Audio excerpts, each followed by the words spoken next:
Oh, a time timer, nice. Yep. I know We about gotta those. stay on track. Stay on track. We have all the interviews back to back. All right, so am I too tight? What happened? Am I get... Oh, that's all right. Is this good? Go your way a little bit. This way? There you go. Okay, that's good. See, I almost cut my head off on this one. All right, welcome to Security Guy Radio at Black Hat 2017 in beautiful Las Vegas. What's your name, sir? My name is Travis Farral. What's the name of your company? I'm with Anomali. ANOMALI.com. Yes. All right, very Yes. good. And what do you guys do? So we're a threat intelligence platform maker, and what that means is really just trying to help organizations operationalize threat intelligence. So there's Operationalize, that's a great word. Yeah. So there's all these feeds out there. There's different providers that provide threat intelligence, and we're kind of the glue that kind of brings that all into your organization and make it useful. And we've talked that with a couple of people where they have all these software solutions coming in, and they're all individuals, and individuals have to look at the threat on this software platform, and that's not I can't say it, operationalization. It's not operationally efficient. Right. That's exactly what we try to solve. And you're going to get hit because you're not being efficient, not because the software's not doing its job. Yeah, and not because you don't have the right guy sitting there looking at it. Yeah. Brilliant. So are you the middleman that kind of consumes different feeds into your platform, or do you have your own sensors out there gathering the intelligent and making sense of it? So we do have some labs guys that do their own research, but really we're there to bring in whatever feeds. We're completely broker. Agnostic of where the intelligence comes from, You how you're gathering it internally, but then we help make it useful and try to give you that single pane of glass so that you're not having to go to 50 different tabs to get passive DNS or Single who pane is. of glass, another favorite phrase. Yeah, I'm learning I know. all these great phrases. So let's dive into making that information consumable and useful. Sure. So when you think about like how would a threat intelligence or somebody that's dealing with threat intelligence, how would they go about their job? They're going to probably start with something they saw internally that's interesting, or some bit of intel that they got that looks interesting, and they're going to try to research that, right? Well, some of the same steps that they do every time are very repetitive. Going to who is, where's this IP at? Passive DNS, what other DNS things have been, domain names have been used with this IP address, and what if I'm paying for intelligence from one of these intel providers, what do they know about it?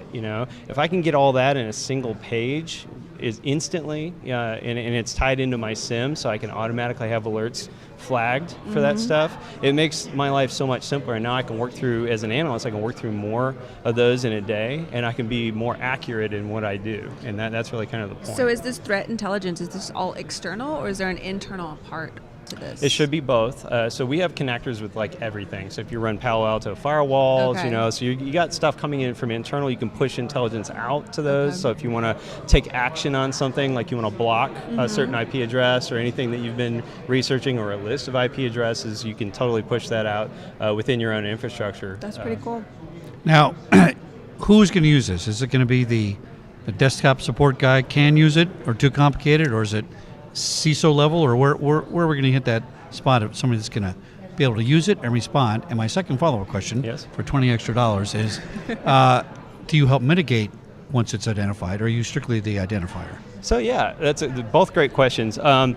It really starts with the threat analyst. So if you get a paid threat analyst, like that guy is going to know exactly what to do with this. But it's not just for that. It's easy enough to use. So if you've got folks in your SOC or even incident response folks that are trying to look up more information about something that they're dealing with, this is a place that they could certainly go and do some of that work. So and any of that in between. Okay. The second question of yours is really kind of relates to a lot of the integrations that we have. So if we've got endpoint integrations, we've got integrations with IDS and IPS and stuff like that. So it doesn't just stop at doing research. Now you can take action on any of that stuff that you dig into, and you're like, okay, I know for a fact every one of these is bad. I've done the research. I went all the way to an email address that registered the domain that's bad. I've looked up all of the other email domains that this person has registered, and they all look awful, so I'm just going to go ahead and block all of them, and I can just push all that into a firewall or whatever, and maybe proactively block that stuff before the phishing attack that leverages those domains comes at me. You're the cyber girl. Ask him a question. Well, let's go there then. So, Just teasing you. in your experience, do you find that organizations, because threat intelligence is a huge buzzword, there's It is. all kinds of flavors Yeah. of threat intelligence. Totally. How do you help your clients determine what type of threat intelligence is best for them in terms of leveraging all the benefits out of your platform? So this is where we have an organization within Anomali that generates training, that generates different content. So we have some training things, through Anomali University, which helps educate folks not just on our Oh, platform. you have your own university. Yeah, exactly. That's awesome. But it also helps them understand some basic concepts around threat intelligence and how to be doing that right. And how to use our tool, how to use our data, how to integrate Right it on. into the organization. Yes, absolutely. That's a huge missing piece, because oftentimes, innovative technology companies, they just want to sell the product and get it in, and then as soon as they get it in, it's just like, okay, how do I use this? Yeah, And what absolutely. you're buying, you may not think that you're buying, because threat intelligence comes in an array of offerings. So yeah, and that's all great points. There's SANS did some research. They do every year they do this. Paper. Well, they have a lot of papers obviously too, but they do a survey every year on threat intelligence, and it's interesting some of the answers that come back from that. Like, what value are people getting out of threat Yeah. intelligence? And some of the answers, like being able to proactively stop threats, being able to find things that all of my other security stack missed. Like, these are big, huge, tangible things. Like, how, if I'm an organization, I'm reading through those results, like, how do I get that? And buying and plugging in a product is not necessarily going to do it for you. And that's where, understanding, like, there's things you need to do to be able to start getting to the point where you're knowing where to look and knowing how to use threat intelligence to find that What if you're an stuff. organization that doesn't have the resources but needs your technology? So do you offer a managed service that comes in and manages that for you? We don't, but we certainly provide, all of the tools and resources, so that if there are managed service providers out there that do utilize us Okay. behind the scenes to be able to deliver that stuff. But ideally, we'd be able to give them everything that they need. It's easy enough to use out of the box. Okay, That that's great. they, we can engage with them as soon as they get the product to make sure that they're getting value out of it. And that's Okay. really kind of what we're trying to do. So here's a zinger for you. You're going to be impressed by this question. All right. In the physical world, we used to say you need a threat assessment team, you need a threat mitigation team, you need a threat response team, but that was all done after you identify the threat. Because if I have Yep. to say there's a stalker coming to the studio, Yeah. I'm not done. I haven't done my job because he's on his way, and I got a problem, right? Yeah. I wanted to catch him before he got there. I want to stop the shooter before the guy starts shooting.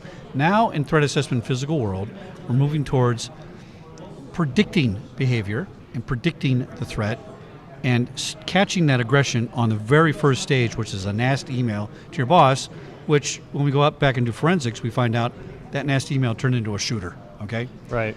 I'm hearing the same thing in cybersecurity, tell me if I'm wrong, that the threat assessment teams are sitting there at the gate going, playing Nintendo, oh, wait a minute, I got an alert on my thing from Anomali, I got to do something about that. Right. I'm not hearing we're proactively identifying a threat before it gets there. I'm not hearing this looks like it's going to be a threat, I'm going to stop it now. I'm hearing response as opposed to prevention, and you're doing a great job at the alerting, hey, now you got to respond. Am I wrong about that? So you're both right and wrong. Okay. So threat intelligence in general, and this isn't just speaking about our product, it's speaking to the whole world of the ecosystem of threat intelligence. It's what you put into it is what you get out of it. So really, I come from a practitioner background, and that's what I did my whole career until recently joining Anomali. And so when I look at stuff, I'm trying to figure out, like, how can I make this tangible to me? Threat intelligence, you have to really start doing your own understanding of where's this attack coming from, why was this successful, what's happening there. Anomali definitely gives you all of the tools to help be able to judge that, Right. but they also do give you some of the proactive stuff because, for instance, the attacks, a lot of these nasty ones, at some point in the chain of how they do their attack, are going to have some component that sits behind a bulletproof hoster, right? So if that bulletproof hoster's IP space is known, then those IPs and that infrastructure is known. We may not know the specific threat because it's brand new. It just came out this morning. This is the reactive part of your answer. But we know the proactive part of the answer in that we know that this is hosted at a bulletproof place, and we know that everything that comes out of this place is awful and bad. And so you can proactively make block decisions on things like that. And you can go research it afterwards and say, well, this got blocked, but why did it get blocked? And then you can fill in the blanks and figure out, oh, this is why it did this. Got about a minute left. What keeps you up at night? What do you worry about the most? Destructive malware. Second one today? Yeah, destructive malware. Ransomware is kind of falls into that category because it is destructive by nature. It's more annoying though. It is, but it can be destructive. Very. And, per the Petya stuff recently. Yeah. So. Right. But I kind of admire the ransomware. They're kind of capitalists in a way. They want to make some money. It's Not true. a nice way, but the end result is pay me and I'll leave you alone. Yeah, but if they decrypt your stuff, then that's a problem. Thanks a lot. Travis Farral, Anomali, ANOMALI.com. That's right. Thanks for coming on Security Guy Radio at Black Hat 2017. It's been fascinating. Awesome. Thanks, my friend. Thanks a bunch. Pleasure. Pleasure. Right. Very interesting.